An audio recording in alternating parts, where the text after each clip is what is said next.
Story is posted by Directed accordingly. Title: Blackmail me into not reporting an incident to the police after rejecting you. Prepare to lose your job. When I was 19, I worked in a one-man store in my local area. Sure, there were a lot of entitled people that came in, but there was also absolutely lovely regulars that I bonded with. Unfortunately, what happened didn't involve one of the nice regulars but a creepy older man. The man was probably in his 40s, dirty and just an outright creep. The shop didn't have any panic buttons, so when he came in I was on my own. He was a pervert who would just come in to harass me. He would lean over the counter to stroke my arms, make disgusting derogatory comments towards me, and try to fill me up any time I left the counter. I hated working there because of this guy. I reported him to the manager multiple times, but nothing was ever done. I even showed him the CCTV, but again, nothing would happen. One day, the man came in saying to me extremely sexual things and tried to grab my breasts.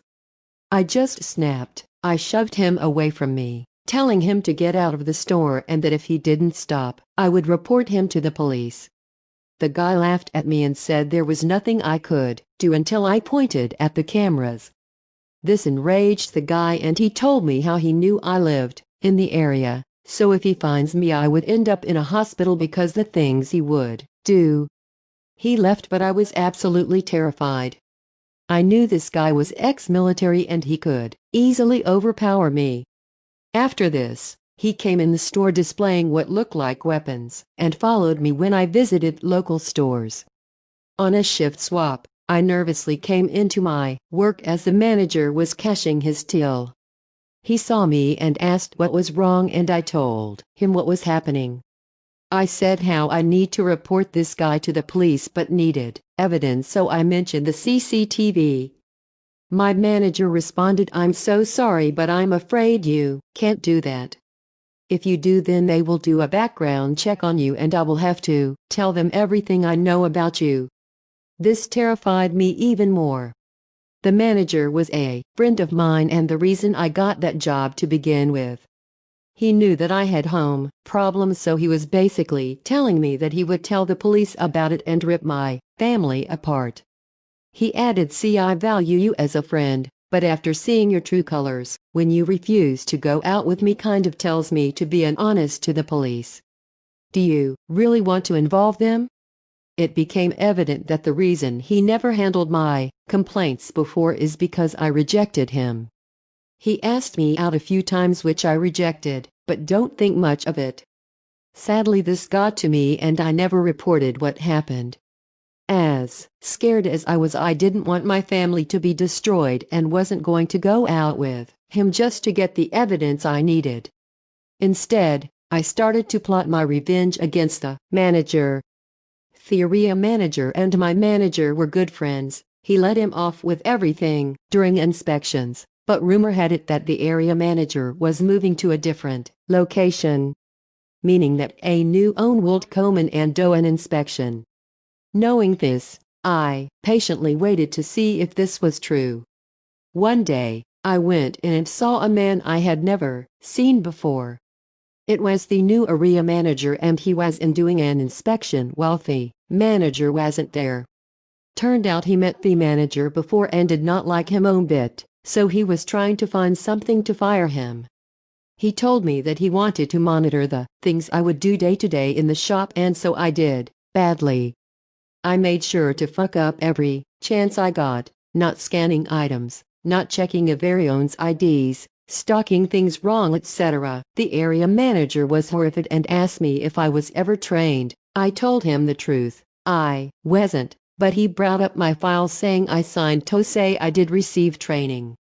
Luckily, my dad always encouraged me to keep a log of everything I do at work, so I gave him the week I started and the day I signed it, telling him that he just got me to sign it and he could check the cameras. Which of course he did. As a result, he sat me down and asked me what other things my manager did that he wasn't aware of. I told him everything, that he make me and my co-worker take over his shifts to leave early, how he never fulfilled requests for holidays and took them away last minute, and more, including how he never processed official complaints and would persuade us not to report incidents. He asked what kind of incidents, and I told him about the customer and how he blackmailed me not to report it to the police, saying how the only way he was going to help me was if I dated him. The area manager was disgusted and asked if I had all the relevant dates to prove what I was saying. I handed him my logbook and said that I felt awful telling him all this as I didn't want anyone to get into trouble. That was a lie. Of course I wanted results. The area manager reassured me that nothing was going to happen to me as this was all on the manager. I didn't hear much of it until eventually my manager never came into work and a new guy was there. I asked where the manager was and was told he got fired. Turned out he had a hearing that he thought was just about how he managed the store when it was actually a lot more serious than that. He wasn't just pulled up on what happened with me, but it was revealed he was falsifying paperwork and falsifying his hours. He was stealing money from the store. So he was subsequently fired for falsifying documents, mistreating staff, abusing his power and stealing. The latter he was getting taken to court for. The area manager used everything I said against him. I quit a little after this, but have a great relationship with the new manager. He is a kind, professional man. I also moved and never saw the customer again. I checked social media and my old manager had blocked me on everything. I haven't heard from him personally since, but heard that he claims I am lying and that I was a spiteful bimbo. At least he wasn't entirely wrong. I am a spiteful bimbo. Edit. I was still afraid of the customer throughout this. Had to look over my shoulder everywhere I went. It got to the point I stopped going out myself, only going out with my brothers or a large group. I moved and quit because I couldn't live like that. CCTV was kept for 7 months at the time on the company system. Not sure if it has changed now, but if you had a date and time you could find it on the system, no problems.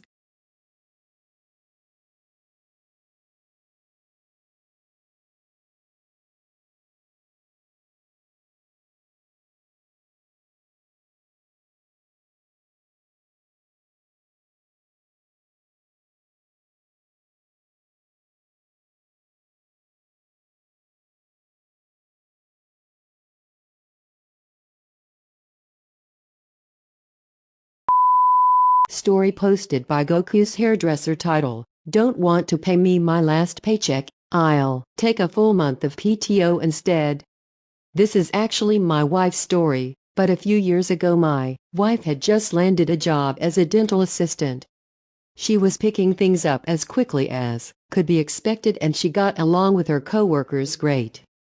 However, right after starting, she was warned by her coworkers that the office manager was very hire-fire happy. She had a tendency to fire people on a whim and try her luck hiring someone else, only to be dissatisfied with them and fire them as well. We naively thought that since my wife already had some experience as a dental assistant, that she had a head start on any other new hire, that SHE would be fine. Until just a few weeks in, and without any notice, SHE was fired for not picking things up quick enough. For what was advertised as an entry-level position, whatever. We live in an at-will state, UT, and knew there wasn't much we could do, so we started looking for another job for her. However, we noticed after a week or two that her last check was never sent to us like they normally were. We texted the office manager asking if we should come pick it up instead, and were told that the check was already printed and sent off and to just wait for it. We waited another week or so before finally emailing her asking her when we would be paid. She replied very curtly that there must have been some issue with the payroll and that she would fix it, then stopped replying. Another few weeks went by with several emails and texts going unanswered by her, before we finally asked my father-in-law, who is a lawyer, for some advice. He approached a colleague in the firm who specialized in employment law and was informed of a very interesting law here in UT that basically says that if you haven't been paid after being fired, normal pay will resume once a written request for payment has been issued. So, basically my wife was due 8 hours of pay for every day after she sent her initial text, after a scary litigious-sounding letter from my father-in-law informing them of this law. It came out that the check had never been printed or sent and that there was no accounting issue. The office manager just never planned on paying her for the last pay period, which was seriously like a day or two. This ended up costing the dental office over a month's worth of wages, almost $2,500. Update: after tracking down old coworkers via social media, we found out that the office manager was fired shortly after this issue. There wasn't an investigation into embezzlement like several comments suggested may have been happening, but she would apparently fire people for little to no reason and expose the office to too much HR and discrimination liability. We were told she had fired 2 pregnant women and only kept younger, attractive, oftentimes white employees. This $2,500 mistake was apparently the straw that broke the camel's back.